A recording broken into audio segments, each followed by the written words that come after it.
It apparently all started with an episode of the Joe Rogan Experience, with Rogan inviting RFK Jr. on for an episode to discuss his presidency, as well as his family's past and his past, his quarrels and qualms with the pharmaceutical industrial complex, and the people who push the things like all of the COVID narrative and everything that has come over the past 3 years that has inculcated all of society in one consistent narrative that completely ginned people up in fear and put them into a new war on terror.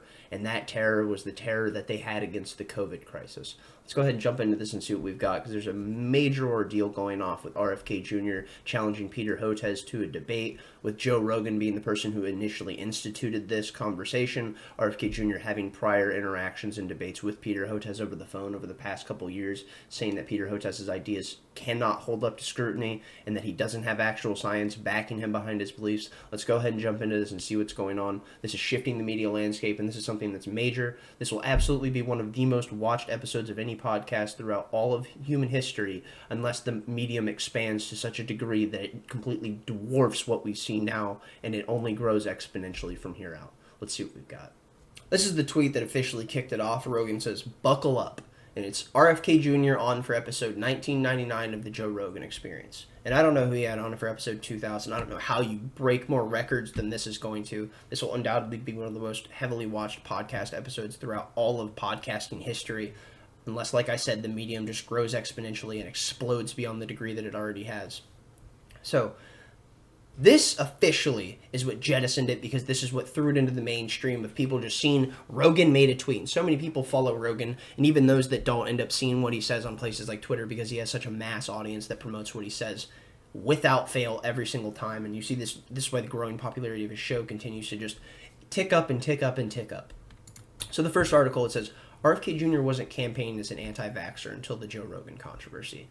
And he's still not campaigning as an anti-vaxxer. He's stated this many times. I've watched many RFK interviews and conversations and debates over the years. And this is his fundamental point. It's that he's not running as an anti-vaxxer. He's not an anti-vaxxer. What he is someone who promotes safe health and safe vaccines and safe medicine. And because of that, he is someone who has challenged the pharma lobby and the pharma industrial complex for years. And he's someone who's been suing the pharma industrial complex as well as the environmental industrial complex for the past 30 years, because he's been in pursuit of truth. And that's very much what you see with the Kennedy family over the years, and you see this with the sad slaying of his father and his uncle, that in their pursuit of truth and in their conquest to pursue honesty through the American justice system and through the American democratic process, they were then led astray by what I would argue was the intelligence agencies and then put to their grave. So what we see in the article says, RFK Jr. has now displayed his anti-vaccine views and is on the run for his U.S. presidency, but a podcast appearance has put them front and center once again. And it's like, okay, yeah, some of your views are going to come up that will be front and center if you're going to be running for president, and not all of your beliefs are going to be shared by every single person in your congregation of the people who will be following you because they want you to be president. Stop it, Kat. What we see is Mr. Kennedy, who's seeking the Democratic Party nomination for president, is facing controversy after raising his anti-vaccine views on the Joe Rogan podcast. And this isn't controversial to most people, actually, because they just want to get down to the brass tacks of what's true. And we see here he appeared on the massively popular series known for its wide-ranging controversies and conversations and a range of guests, including a number with controversial and pseudoscientific views last Thursday. Now he's facing pushback for repeating several disproven statements that he's made as a head of anti-vaccine charity Children's Health Defense. Among them was the widely debunked idea that vaccines cause autism. The controversy has focused attention on Mr. Kennedy's anti-vaccine views, something he's most likely avoiding about on the campaign trail. And it's not that he's avoiding them. He stated openly that if people bring this up and they want to have the conversation and they want to ask the questions, he will openly talk about this at length. But the thing is, the lobbyists within the media complex do not allow him to talk about this at length ever. And we have seen this throughout the years of his persecution through the media when he would talk about these things, that no one wanted to debate him. No one wanted to have these conversations. And when they did, they would do it in private, not in public. And people like Peter Hotez had these conversations and debates with RFK Jr. in the past, as well as people like Dr. Anthony Fauci when they were meeting in the West Wing of the White House. And in the episode of Rogan with RFK, he explains many of these things in great detail, well worth listening to. He's a phenomenal speaker, despite many of the problems and struggles that it appears that he sometimes has while speaking because of the nature of what he's dealt with his vocal cords. I could not recommend the episode enough. It is beyond fascinating. Whether you agree or disagree, that doesn't matter. You should be listening to things you disagree with no matter what, so you can challenge your own opinions, because living in an echo chamber is just getting siloed off and you completely ignore everyone. And then what happens is you start from your rationalized point and then you work your way backwards, because it doesn't matter what anyone else has to say, because you're already grounded in your own ideal. And this is how you completely destroy your own capacity for critical thinking. And this is something that's so dangerous for so many people, because I would argue that critical thinking has been completely diminished and destroyed, and people have been taught how to think critically. They've been taught how to think, and when I say how to think, I mean what to think, because what they think is all that matters, because that's what helps suit the narrative.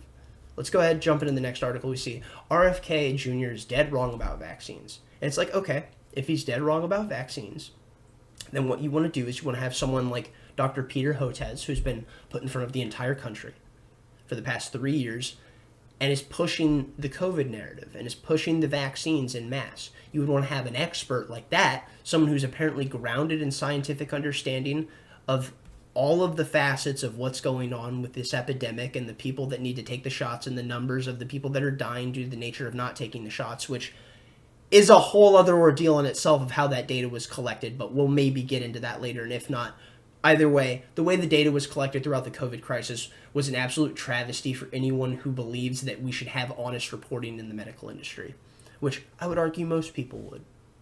So let's go ahead and jump in. It says, breaking. Joe Rogan challenges vaccine enthusiast Peter Hotez to debate RFK Jr. on misinformation. Rogan's challenge for Hotez came after the doctor took to social media to trash the recent exchange between Rogan and RFK, sharing a critical article on the podcast while remarking, "It's just awful."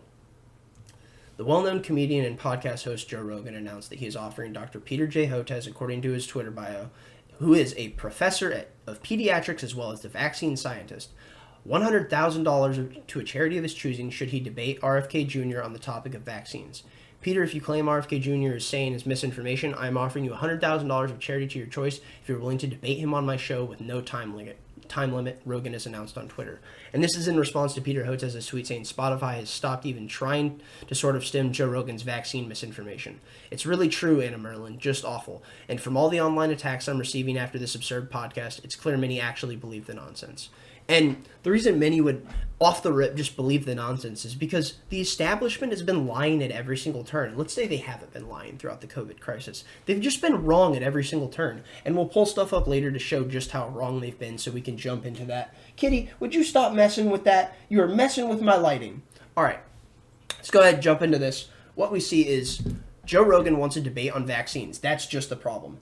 How in what world, in any point in time throughout all of history, when trying to achieve a truthful end, has the debate been a problem? Especially on something like vaccines that we're giving to children en masse. Especially something like vaccines that has been pushed to such a degree throughout the COVID era that so many people now hold such a degree of hysteria because they don't trust the establishment and the medical complex. Wouldn't you want to reaffirm their beliefs in this if what you had was grounded science on your side? And that's something that Peter Hotez seems like he does not have entirely, which is incredibly dangerous if you're the person who is spearheading the voice of public health.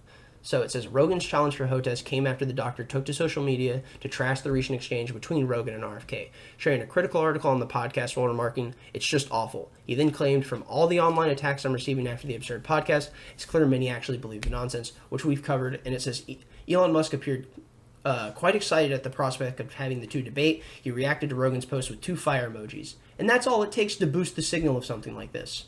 The richest man in the world, who owns the preemptive political social media platform in the world, tweeting 2 fire emojis. That's it. The most popular podcaster and Elon Musk. So 2 of the most popular people on the planet, who arguably could be identified by their silhouette, are now pushing one ideal, and that ideal is that we need to have honest and intellectual debate. An honest, long-form intellectual debate that isn't cut and built for sound bites goes against the entire media establishment. And what it also does is it compromises the capacity for the narrative to hold true.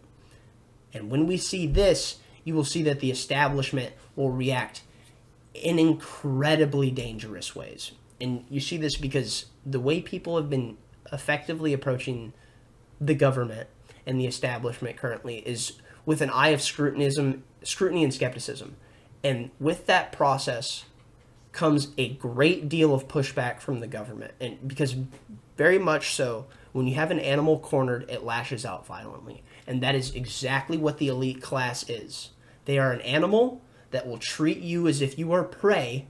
And now that you have become the hunter and have the capacity to wield the stick of judgment through the eye of public opinion, what you've done is you've cornered the animal, and you should very much expect it to react in a violent and unpredictable way. And you see this with this massive bombardment of articles coming out completely destroying Joe Rogan and RFK Jr. And by destroying, I mean realistically anyone who's not within the corporate press field of view in the confines of their own belief system, and people who don't just sit there and chug the Kool-Aid all day, they see this and they immediately like, okay, that's a red flag. I need to look at that. What's going on there?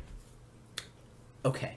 With all that said, we'll go ahead and get back into this. It says, Hotez began his response by answering, Joe, you have my cell, my email. I'm always willing to speak with you, but made no effort to say whether or not he would accept a debate on his terms. Rogan replied to Hotez was providing a non-answer, adding, if you're really serious about what you stand for, you now have a massive opportunity for a debate that will reach the largest audience a discussion like this has ever had. Musk chimed in, he's afraid of debate because he knows he's wrong. That is stunning. Because Elon Musk coming out and saying he's afraid of debate because he knows he's wrong. Also, this is the demon that is causing the lighting shift in my room. So, no, stop that, please. Say goodbye. Okay, we get back into this, and it says, Rogan responds to Peter saying, Joe, you have my cell, my email. I was always willing to speak with you. And what Rogan states is, this is a non-answer. I challenge you publicly because you publicly quote-tweeted and agreed with that dog shit Vice article. If you're really serious about what you stand for, you now have a massive opportunity for a debate that will reach the largest audience a discussion like this has ever achieved. And he responds as well, and because he screenshotted a tweet that Peter had initially said, but he deleted it, and Rogan says, by the way, Peter, I saw this tweet that you deleted. Be serious, Joe. That's what you throw out for your hunting buddies on a weekend. A $50 million endowment, which you, Spotify, and RFK Jr. can easily afford. Not for me, but so we can continue making low-cost, patent-free vaccines for the world's poor. Preceded by RFK Jr.'s public apology. So he wants a public apology. He doesn't want anyone to actually challenge him on the facets of what he's supposed to be an expert at. And what we see is Rogan's initial response again. Again, I'm going to ask you very clearly, are you willing to debate RFK Jr. on my podcast? And the best part about this is it's just doubling down. It's like, nope, I don't care. You're mealy mouth and you're goose stepping around this. You're trying to completely avoid the subject of conversation that everyone is so fascinated in, which is the topic of debate between two experts, or one supposed expert and one supposed vaccine enthusiast.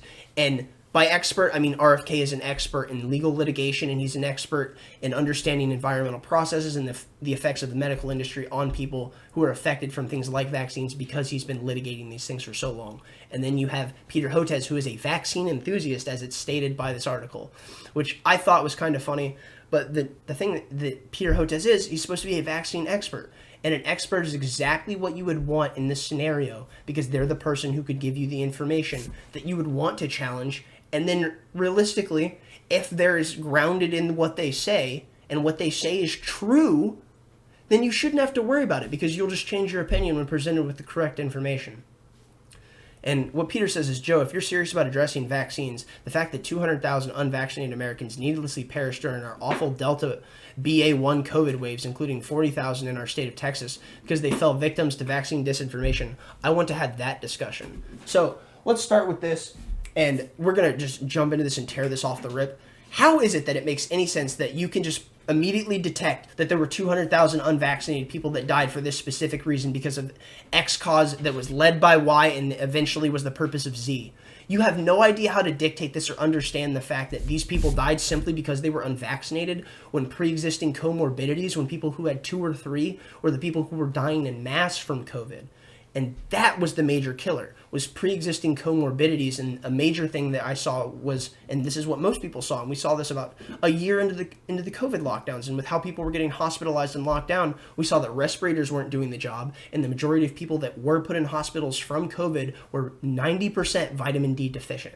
That is incredibly stunning, and what we see is Dr. Peter Hotez doesn't even come out and say the importance of things like natural immunity. He doesn't come out and say the factors of things like vitamins, getting sunlight, exercise, eating healthy. Doesn't talk about any of that on his episode with Rogan, in fact, he talks about the fact of how poor his diet is, how much he doesn't take care of himself, and then how much he tries to sidestep the fact that he's a person in public health who doesn't even understand how to take care of himself.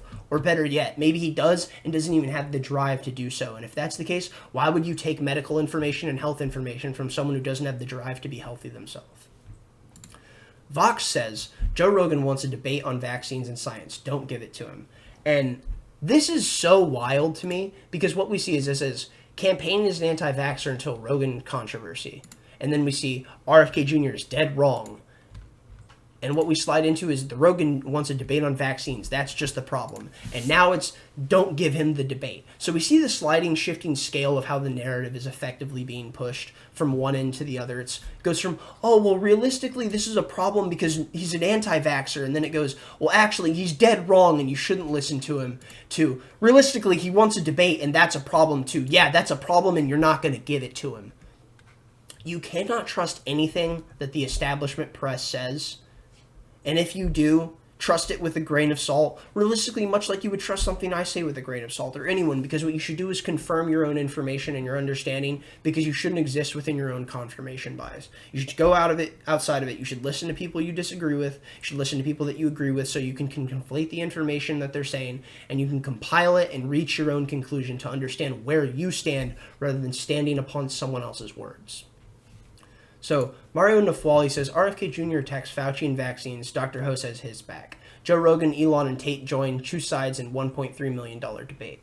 And he's saying $1.3 million because the amount of money that got stockpiled into this debate that was put forward for charity was, I believe, roughly reaching $1.5 million. I saw comments of people saying it's reached $3 million, which I have no idea, so I'm not going to even speculate and talk about that. But it says, RFK Jr. believes vaccines, including the COVID-19 vaccine, have gone through enough testing to deem them safe for public use, or have not gone through. And Peter Hotez believes they have. In 2016, Trump ordered RFK Jr. to confront Dr. Fauci and Collins. RFK asked them to provide evidence of a single vaccine that had undergone a safety test. RFK alleges they were unable to provide any such information despite promising to do so. These allegations were made in RFK's interview with Joe Rogan, which Dr. Peter Hotez criticized as just awful, calling RFK's claims of common childhood vaccine causing autism as nonsense. Joe Rogan and Elon Musk hit back at Peter Hotez. Rogan offered a $100,000 donation if Peter Hotez appeared on his podcast to debate RFK. Other anti-vaccine doctors and celebrities, including Cobra Tate, piled on, and the offer is now at $1.3 million. Cobra Tate being Andrew Tate. And so many people ended up dropping money on this. Tim Pool said he'd give $100,000 to this Andrew Tate. So many others. And I really don't know who, because I don't care, because I knew the debate wasn't going to happen, because the establishment isn't going to allow you to tread that line and to effectively press against them, because what you would be doing is you're really digging into the dollars that are made by the pharmaceutical industrial lobbying. So, on American television, 70% of all ads on mainstream TV is from Big Pharma. They're all pharma ads. You see this like, oh, well, I see you're depressed. Take this medication. It's like, oh, well, I understand this medication has an entire list of side effects. It's like, well, don't worry. We have another medication in this next ad that will solve those side effects for you, because you're suffering from extreme depression now that you've taken this medication to solve for your thyroid glandular issue. So don't worry. Now that you've got this depression, you can take this other medication for your depression that will solve that. But I know this depression medication is effectively giving you massive headaches. So what we'll do is, and I know ibuprofen's not solving it, we'll give you this other medication that should help with these massive headaches that you're receiving. And then so on and so forth and on and on and on. And it says, Musk, who's generally pro-vaccine, has been vaccinated against pretty much everything. Along with his kids, encouraged Dr. Hotez to just go on Rogan and do the debate. And this is the big thing right here. It says, been vaccinated against pretty much everything along with his kids. Dr. Peter Hotez's daughter has autism. And one of the claims from RFK Jr. and many people who are vaccine skeptical is that vaccines cause autism.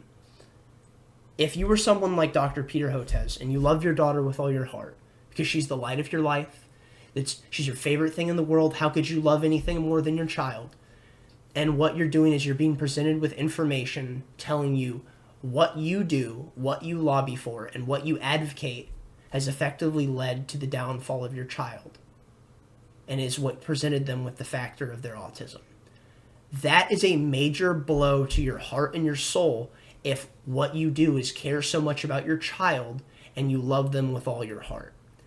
That is an incredibly death-defying blow that I don't know if I was a parent and I had given these things to my child and it turns out that I was the cause of them having something like Down syndrome or autism. I don't know how I would react. It would break my heart because I would be the person at fault, and it wouldn't just be me. It would be the entire medical establishment. It would be the doctors who have been co-opted. It would be the lobbyists. But nonetheless, the buck stops with me because I'm their parent. And if that's the case, how is it that you would handle that information if that was presented to you? Because I don't know. I don't have a child myself, but I know that I think it would possibly cripple me for a while because it would completely destroy my capacity to think on any intellectual level when it comes to questioning the medical industry, because I would say, well, these are the experts, I trusted them, and I thought my intellectual rigor of believing them because they are the experts was enough. And I don't know where that would leave me. Thankfully, I'm not in that position, and for any parents that are, it's tragic and heartbreaking, and I'm sorry that you're in that spot. So, these are the last three, and these are the last 3 bullet points. It says, will RFK Jr.'s popularity grow as a result of his stance on vaccines? And after the COVID hysteria and what's going on with how the mRNA vaccines failed to the degree that they have, and it's realistically not even an actual vaccine, it's just a therapeutic. Yeah, I think his popularity is going to skyrocket, and he was already holding 20% in the polls against Joe Biden, and he wasn't even being pushed within the narrative. He wasn't even being pushed within the mainstream media. No one was talking about him. So few people even know about it. We're not even into the actual presidential swing and the debates. We're not really into the year of the presidential election itself. And because of that, so many people aren't even paying attention. So amongst the people that are actually paying attention, a lot of people are big fans of RFK Jr., and that's just 20% amongst the Democratic voting base. That doesn't count independents. That doesn't count libertarians, anarchists. That doesn't count, which realistically anarchists like myself probably won't be voting. But nonetheless, people like RFK captivate my eye and my voice and my belief in what should be the democratic system, although despite my complete disagreement with the structure of democracy itself.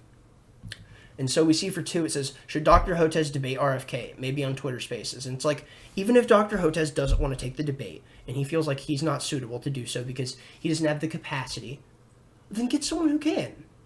Simply do that, and you'll be fine. There will be no issues after that if you get another expert to do so, because they can fill the void that you can't. Maybe you're someone who's simply good with data, and you're not someone who's good at actually confronting people. Let's say you're simply a very agreeable person. You don't know how to say no. By that standard, that person probably won't be good at debate because they're not good at confrontation and they don't know how to handle it properly. So simply get someone who is. And then finally it says, what's your stance on vaccines? And my stance on vaccines is realistically that they need to go through more rigor and trial, and I don't decide what people do with their bodies because I'm not a doctor and I don't tell people how to operate medically in this world. So don't ever come to me for medical information. Go to your doctor, and don't just go to one doctor. Go to multiple, ask questions, research what they have to say, and if anything is proven that most doctors are midwits, I would argue it's the COVID crisis. Because all they did was accept the top-down orders that were being presented to them, and then through that process of accepting these top-down orders, we saw what was arguably the greatest deceit in medical trust throughout all of human history. So, let's go ahead. We have a Dave Smith tweet, and this Dave Smith tweet says, I can't imagine why this guy would turn down the opportunity to debate RFK Jr. and raise hundreds of thousands of dollars for charity. It must be because RFK Jr. is a conspiracy theorist. And this is a video of Dr. Peter Hotez just getting BTFO'd by whoever edited this, because it is stunning, and it effectively consistently presents how wrong he was at every single turn when it comes to what we need to do with the vaccines, how we need to handle the presentation of this information, and what people should be doing within the information landscape and what they should do within the medical landscape and how they should handle this not only for themselves and their children. And in this, he contradicts himself over and over and over again, and I don't know who edited this. I think it was Matt Orfalia. I'm not sure. Whoever did this, it was phenomenal. Great job. All right, I'm going to go ahead and play it. Enjoy. One of the things that we're not hearing a lot about is the unique potential safety problem of coronavirus vaccines. And then something changed. Any vaccine released by emergency use authorization by the FDA is an outstanding vaccine. J&J's vaccine has a risk of life-threatening blood clots. When you hear the beep, that's the sound of safety. So don't overthink it. They're both really good. They're all really good vaccines. Get vaccinated now. You gotta call now. If you wait, it's going to be really too late to protect your child. If this was your child, what happens next could make it the worst day of your life. So even though COVID poses zero threat to healthy children, Vaccinate your children. Do the right thing. Be safe and not sorry. I'm strongly recommending for adolescents to get their 2 doses of vaccine and fully immunized after those 2 doses. Advanced technology that can help save lives. This is going to be a long-lasting vaccine. A long-lasting vaccine. A few moments later. We're seeing that 2 doses is not holding up well for emergency room visits. It's not holding up well for hospitalizations. Here we go again. Everyone's going to need a booster. You need that 3rd immunization. Triple the amount. Get that 3rd immunization. The 2 mRNA vaccines were always a 3-dose vaccine. The 2 mRNA vaccines were always a 3-dose vaccine. I've always said this is a 3-dose vaccine. I've always said this is a 3-dose vaccine. This is a 3-dose vaccine. But I'm not done yet. That 3rd immunization, the problem is it's not holding up. So we may have to look at sort of innovative solutions. Oh, God, not this again. A 4th immunization, just to keep them going, to keep the country going. We have to consider some out-of-the-box things. A 4th immunization, a 4th immunization. Get that 2nd boost, a 2nd boost to keep the country going. I've made that recommendation. A 4th immunization. But I'm still not done. 1 semester later. Unfortunately, the numbers are starting to trend up again. So the hospitalizations are up. And so the most important message that I have this morning is get your new bivalent booster. Willie and Lise were saying they got their booster, and I was like, oh, I need to get mine. And then I found out they're talking about the 3rd shot. And is that the bivalent, or is it the 4th booster, or does it matter? Like, don't worry so much about the number of. There's no wrong way to use it. You have to get it. This new bivalent booster. You can double or triple stack them. The new bivalent one is doing a much better job. You have to get a booster. Yeah. You need to get this new bivalent booster. That bivalent booster for COVID. But does everyone ages 12 and older need a booster? The answer is yes. Yes. And by the way, if you're over 50 and have gotten 2 boosters and more than 2 to 4 months out, you're going to need a 3rd booster as well, a 5th immunization. 5. I don't think we're going to need an annual booster like flu. Eventually. Dr. Hotez supports yearly boosters, just like flu. But I'm still not done. It looks as though the boosters are not holding up quite as well as we'd like. And I think our thinking is going to change, and that what's going to happen is every, few months, we may need another booster. Perfect results each and every time. We just could not overcome that massive disinformation campaign, these fake concepts of herd immunity and discrediting masks. well, Dr. Hotez, you are a national treasure. It is picking off young people like we've never seen. Dr. Peter Hotez, that was extremely informative. Disinformation that you're hearing, that kids are fine, it's nonsense. Kids need to get that vaccination. You healthcare workers have been our saviors. Watch out for that misinformation. Dr. Peter Hotez is probably one of the smartest people on this topic. If you haven't gotten your 5 and ups vaccinated yet, now's the time to do that. Dr. Peter Hotez, thank you for saving the world. They also support giving that 3rd immunization for the 12 to 17-year-olds. People have to feel safe. Dr. Hotez, you are a voice of reason. Take down the fake information. These fake concepts of herd immunity. Our last hope is to vaccinate our way through this. Make certain that everybody's vaccinated, including their kids. That's the single most important thing right now the American people have to do. Dr. Peter Hotez is the person that we like to go to for the sort of expertise. The single most impactful thing you can do is make certain that you're fully boosted and preferably 2 boosted. Later. Monkeypox is a global emergency. And it's accelerating among a specific social network of men who have sex with men, not because it's sexually transmitted. Monkeypox is sexually transmitted, almost exclusively. Before we let you go, we have to stop and applaud you because a lot of MSNBC viewers who have watched you constantly for the last 3 years or so and have come to trust you. I don't know if they fully appreciate what you have done. So as we can see, Dr. Peter Hotez doing the example of what we call shifting the goalpost. And this is what the establishment and the government does consistently. They do it all the time. He starts at, okay, we've got one vaccine, it's safe and effective, you don't have to worry about it. And then it goes to, well, don't worry, this vaccine isn't fully doing what we need to, so we're going to have a second vaccine. And anyone who saw the punch cards that they had initially, you had your vaccine cards when they first started giving out the COVID vaccine, there were 2 slots for you to get signed off on.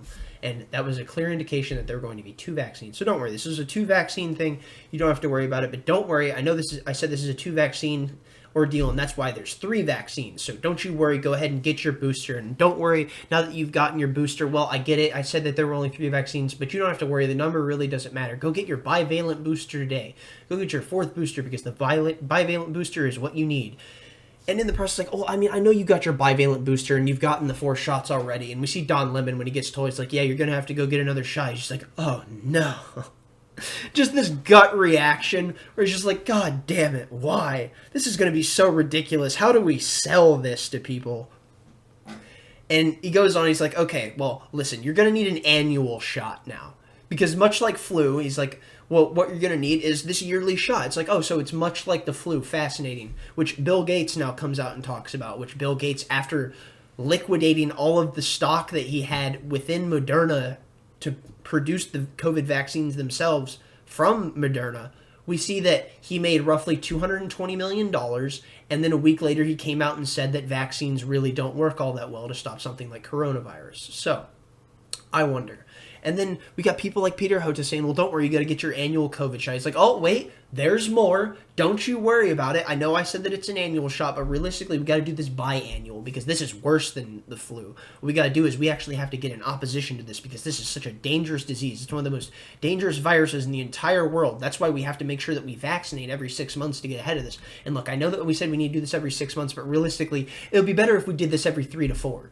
And it's just going to be a sliding, shifting scale. And the reason this happens is because, like I said earlier, if you can get a shot mandated, what happens is you're effectively printing $1 billion because the government has to print that money. And they have to pay pharma for it because this goes through Obamacare. Because people have to get the medication and they have to pay insurance. And in the process of having to pay insurance, you're just stacking money. And what happens is when you put more of these shots on the regimen, that's more money that these companies are going to make because they have to buy more shots. So we see the Babylon Bee making a joke and just saying Joe Rogan savagely bullies scientists by inviting him on his podcast to explain his position.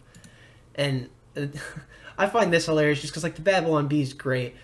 Just don't worry. What we're going to do is we're going to bully you with the capacity of allowing you to speak your mind freely in an open debate where you can effectively explain why you're supposedly an expert in what you're an expert in.